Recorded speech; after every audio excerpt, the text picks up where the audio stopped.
How do we raise children to love reading? Starting in infancy, when your baby is home with you, you are able to devote so much one-on-one time to them and with them. They learn that they are important because of this quantity of quality time. They learn that they have something to contribute to you, and you are always there for them. I feel important when another adult takes the time to talk with me and focus on what I have to say. It is not different with children. This all ties into developing a child's confidence, love for reading, and love for learning. When we spend time with our babies and children, they learn to attach to us and rely on us. This is crucial for development, and it connects to reading too. Children relish the focus of a parent. The bond created is lifelong. There are no other children to distract you from them if it's your only child or your first child. And even if you have other children, the siblings' attention to one another is a bond that is built. The sibling attention struggle for you to kind of divide your attention is nothing compared to that of one adult in a room taking care of 10 to 12 children in a child care center. So just rest assured that you're still giving your child a lot of quality time. Siblings know they are on the same team when they spend a lot of time together.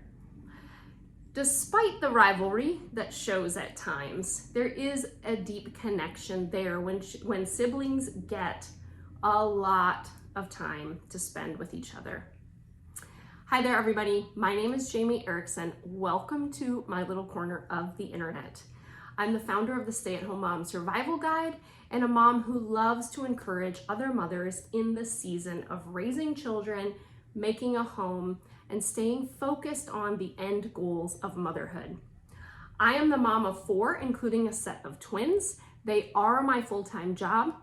I'm also a military wife, a writer, and what I like to call a professional playdate planner. I'm always trying to plan meetups and get-togethers with fellow moms. We have to meet mom friends somehow, right? Please like and share this video and hit subscribe so you never miss an episode of Mom Motivation Monday to get your cup filled as you start your week as a mom. So to dive back into what we're talking about today, developing a love of learning and a love of reading and helping to teach that to our children. When your children are home with you, you can start teaching, so to speak, with their interest and expand that exploration far beyond what a curriculum guide would dictate. Teaching the love of learning becomes really simple when you just start reading to your child. Lessons in areas of interest can really reach for depth as well. There's no curriculum guide for stay-at-home moms.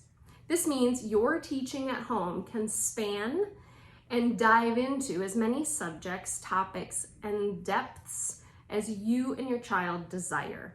You really are homeschooling when you're a stay-at-home mom, even if when your child goes to kindergarten, they go to a school. When I was teaching, the children whose mothers stayed home were more ready to learn. Many of their basic skills were developing to secure. They had knowledge of the alphabet, writing their name, counting, one-to-one correspondence, taking turns, and even patience, even at the 3 and 4-year-old age groups. I was teaching 4-year-olds to read sight words rather than to cut paper, sing the ABCs and point to a number when you say it, because their parents had taught them so much at home already, just naturally through their interactions. They followed the interests and skill levels of their children to explore as wide and deep into a subject as the child's attention span and cognitive ability allowed. When you're at home with your kids, you can turn the finding of an acorn into a research project. There's no set scope for what your child can learn. There's no time frame to teach other than your regular day in between meals and chores. Most likely your research will involve reading about the topic of study that your child is interested in. They ask so many questions, so why not read about it? Or maybe there's an item of interest. Your child may sit on your lap or cuddle next to you on the couch. Think of this association, and this is the core point that I want to make in this video. If reading stems from your child's interest and reading a book involves the security and comfort of mom or dad's lap, then books will be related to physical relaxation and intellectual stimulation at the same time. This week we're talking about raising readers, and my tip is not one that you hear very often at all. Once children realize that reading can open up knowledge and be comforting, learning becomes a love or a want in a really good way. Forever your child will relate reading to fun and interesting times and not to forceful, stressful feelings, like when they're told to go read for school, but they haven't had those years at home with you learning that reading is comforting and brings people together. Read to your children starting at an early age to develop this connection. The process and experience connects reading to you and time spent together. That creates an association between reading, books, and a feeling of being secure and loved. I started reading to each of my children the day we got home from the hospital. I know that sounds a little bizarre to some people, but let me explain a little bit.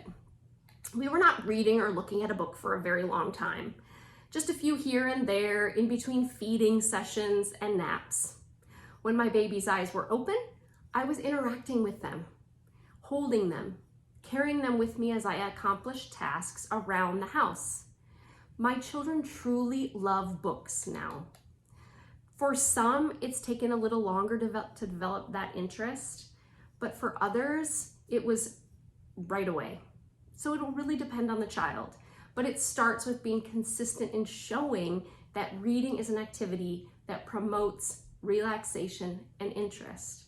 Reading sparks interest and increases depth of knowledge, teaching the joy of finding out what they do not yet know. When reading becomes a desire, there is increased capacity for learning. You will have a little researcher before he or she even enters elementary school. Read to your child, no matter how old or young they are. Instill that love of learning. It impacts your child's school successes, and that has an impact on their entire life.